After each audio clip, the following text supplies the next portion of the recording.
एक वाकया फिल्मिस्तान की।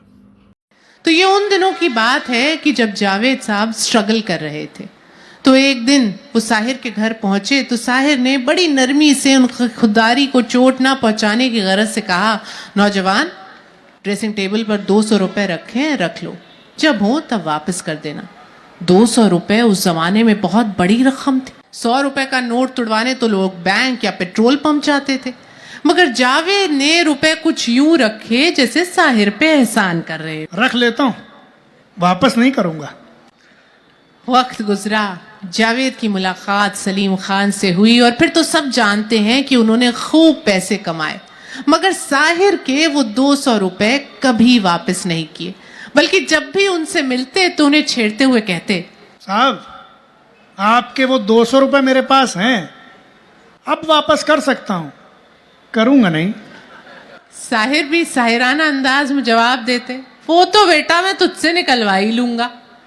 और ये खट्टी मीठी नोकझोंक उन दोनों में हमेशा चलती रही और उनकी दोस्ती भी बदस्तूर कायम रही। ऐसे ही साहिर के एक और दोस्त थे, डॉक्टर कपूर। खुद दिल के डॉक्टर थे, मगर साहिर खुद दिल के मरीज थे, मगर साहिर के डॉक्टर थे। साहिर अक्सर उन्हें छेड़ते हुए कहते, क्यों भाई डॉक्टर, मैं तुझे देखने आऊं या तुझे दिखाने आऊं? 25 अक्टूबर 1980 की शाम भी यही हुआ। साहिर को खबर मिली थी कि डॉक्टर कपूर की तबीयत कुछ ठीक नहीं है। उन्होंने अपने ड्राइवर अनवर को बुलाया और फौरन डॉक्टर कपूर के घर पहुंचे। डॉक्टर कपूर का जी बहलाने की गरज से उन्होंने ताश मंगवाई और उन्हीं के बिस्तर पर बैठकर पत्ते बांटने लग गए। पत्ते बांटते बांटते डॉक्टर कपूर को ऐसा लगा जैसे साहिर का चेहरा कुछ सख्त होता जा रहा है। उन्होंने पुकारा, साहिर, साहिर, साहिर। साहिर बिस्तर पर गिर गए।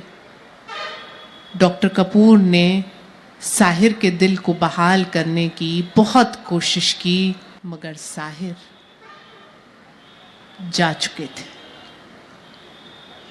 मरते मरते उनके आखिरी अल्फाज थे, चेहरे पर चेचक के 1000 दाग सही डॉक्टर कपूर, जिंदगी खूबसूरत है, मैं मरना नहीं चाहता।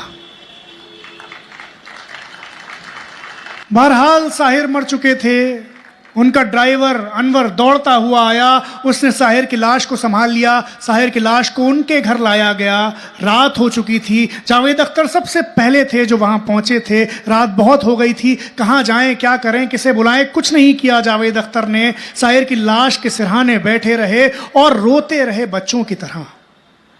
जब सुबह हुई तो एक एक करके लोगों को खबर करना शुरू किया और फिर आना शुरू हुआ लोगों का हुजूम, और फिर शुरू हुआ काम।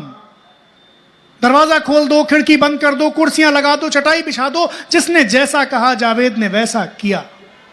रोते रहे। साहिर की लाश को कब्रिस्तान लाया गया। एक हुजूम उनके हमराह था।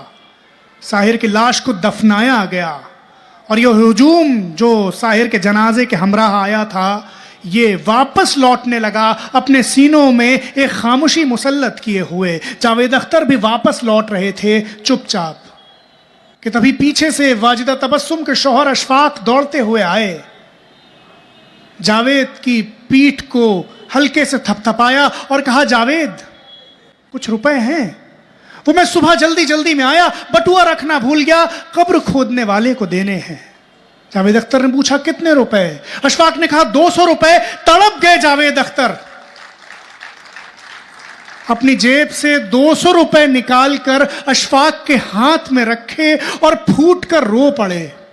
साहिर साहब, मर के निकलवा लिए आपने 200 रुपए। कल और आएंगे नगमों की खिलती कलियां चुनने वाले, मुझसे बेहतर कहने वाले, तुमसे बेहतर सुनने वाले। कल कोई मुझको याद करे, क्यों कोई मुझको याद करे, मसरूफ जमाना मेरे लिए क्यों वक्त अपना बर्बाद करे। मैं पल दो पल का शायर हूं, पल दो पल मेरी कहानी है, पल दो पल मेरी हस्ती है, पल दो पल मेरी जवानी है। शुक्रिया हाज़रीन। शुक्रिया, थैंक यू, बहुत शुक्रिया। मैं सुनते रहे, मेरा अपना घर है ये, मतलब मैं क्या कहूँ। मुझे बहुत अच्छा लगा ये दास्तान सुनाकर। और रेहान भाई, शाज़े मैम, बहुत शुक्रिया आपका। मैं यहाँ ज़रा कम सुनाता हूँ तो मुझे हमेशा अच्छा लगता है। शुक्रिया, थैंक यू।